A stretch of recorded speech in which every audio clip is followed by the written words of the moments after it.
Saudara-saudariku, salam sejahtera bagi kita semua. Tentu kita sangat akrab dengan kisah menyangkut Sakeus, seorang yang pendek, yang kaya, pemungut cukai, naik pohon ara untuk melihat seperti apakah Yesus. Dan tindakan Sakeus ini rupanya menjadi daya tarik bagi Yesus yang sedang lewat ke situ, sehingga dia menumpang di rumahnya.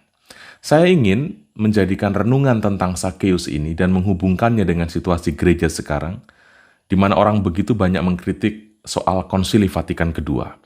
Saya ingin menghubungkan Sakeus dan Konsili Vatikan kedua. Semoga renungan ini bisa sedikit menambah khasanah iman kita. Saudara-saudari, dalam kisah Yesus yang bertemu dengan Sakeus itu, tidak diceritakan apakah di sana Yesus itu berkhotbah atau tidak. Dan memang tidak disebut Yesus itu berkhotbah, Yesus berkata-kata, memberi nasihat, memberi penekanan, atau mungkin mengecam Sakeus. Tidak ada kata-kata seperti itu. Yesus tidak berkhotbah, dia tidak menasehati Sakeus.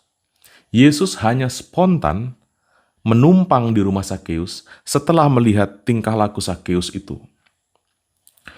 Injil mencatat Yesus sebenarnya jalan terus, tetapi justru keunikan Sakeus itu membuat Yesus singgah di rumahnya.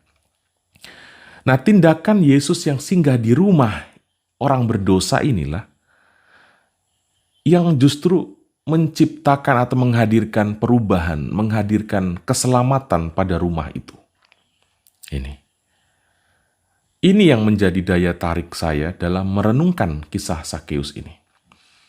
Sikap Yesus yang perlu kita pelajari. Dari sikap Yesus ini saya belajar apa? Kasih sayang dan perhatian. Jangan terlalu banyak dipikirkan dan ditimbang-timbang. Lakukanlah dengan spontan.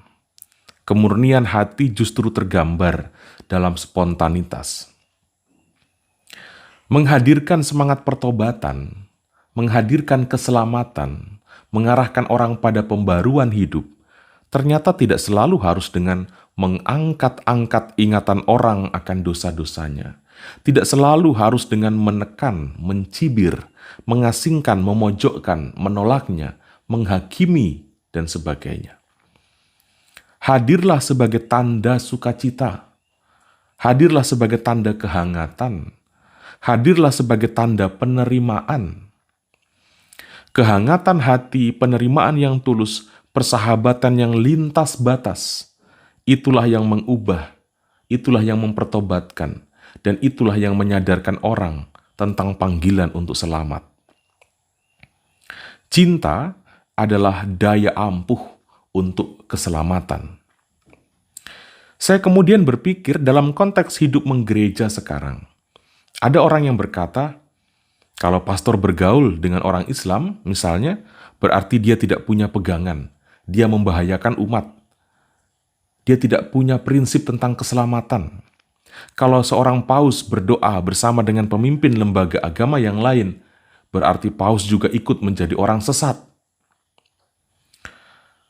Orang-orang Farisi pada zaman Yesus kerap mencibir Yesus ketika Yesus makan bersama dengan orang-orang berdosa. Ketika Yesus bergaul, bersahabat dengan para pelacur. Ketika Yesus bertamu di rumah pemungut cukai. Cibiran itu selalu dilayangkan dan dialamatkan pada Yesus. Apakah Yesus kemudian merelativir nilai-nilai atau prinsip-prinsip kerajaan Allah? Saya sangka tidak, saudara-saudari. Yesus tidak mereduksi atau membengkokkan prinsip kebenaran. Yesus tidak merendahkan keutamaan mengenai Allah. Yesus menghadirkan hakikat hati Allah yang sebenarnya, yang mendekati yang sesat, merangkul yang dianggap kafir, merangkul yang dianggap najis, mendekati yang cacat. Cacat bukan hanya cacat fisik, tetapi juga mungkin cacat iman, cacat penghayatan, cacat konsep keimanan. Yesus selalu disalah mengerti. Justru karena itulah Yesus akhirnya ditolak, disingkirkan, bahkan dilenyapkan oleh bangsa yang berabad-abad lamanya terbentuk oleh kasih sayangnya sendiri. Saya sangka sekarang pun gereja kerap ditolak oleh umatnya sendiri.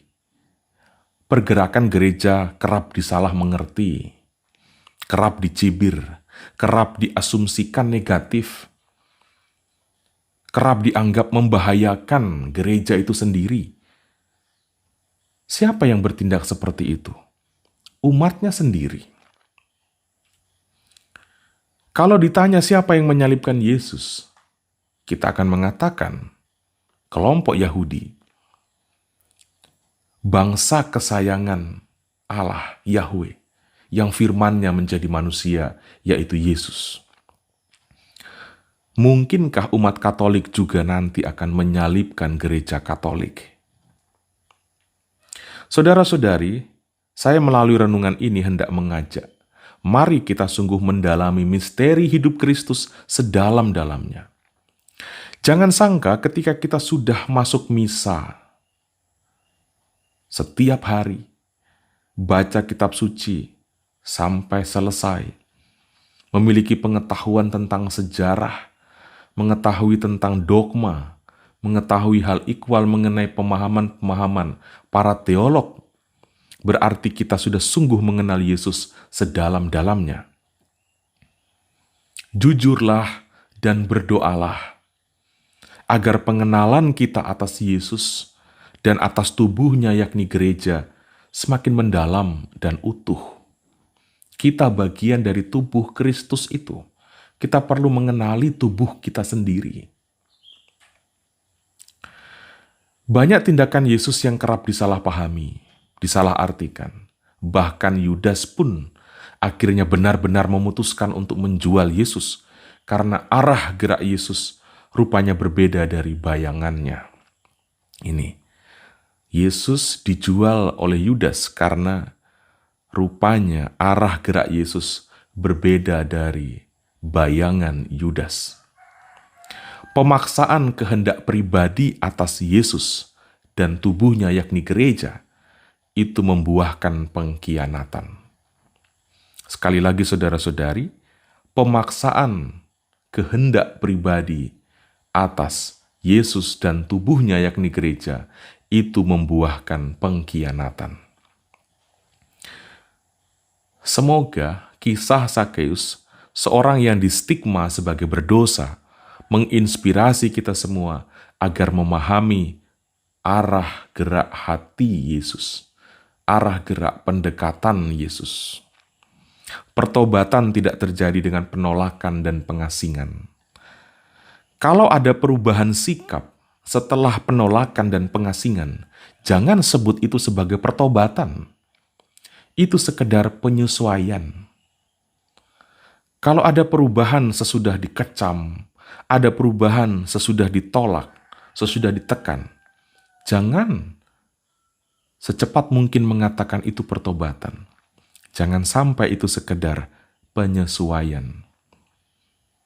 Dan Allah tidak ingin pertobatan kita hanya bernafaskan atau berwarna penyesuaian. Allah tidak mau manusia mencintai dia sekedar sebagai penyesuaian karena ada tokoh yang menekan. Tetapi Allah ingin bangsa manusia bertobat karena dicintai, bukan karena ditekan, bukan karena ditolak. Saya sangka arah gerak gereja sampai sekarang ini mencoba menafsirkan dan membahasakan kembali hati Yesus sesuai dengan konteks zaman ini. Itulah yang saya mengerti tentang Konsili Vatikan II. Konsekuensinya adalah gereja akan selalu disalahpahami, disalah mengerti, bahkan bisa jadi akan ditolak dan dikhianati oleh bangsanya sendiri, oleh umatnya sendiri, sebagaimana yang dialami oleh Tuhan Yesus. Tetapi visi keselamatan, visi kerajaan Allah tetap harus dilanjutkan. Saudara-saudari, selamat bermenung, tetaplah setia pada gereja yang satu, kudus, katolik, dan apostolik ini. Tuhan Yesus memberkati kita semua.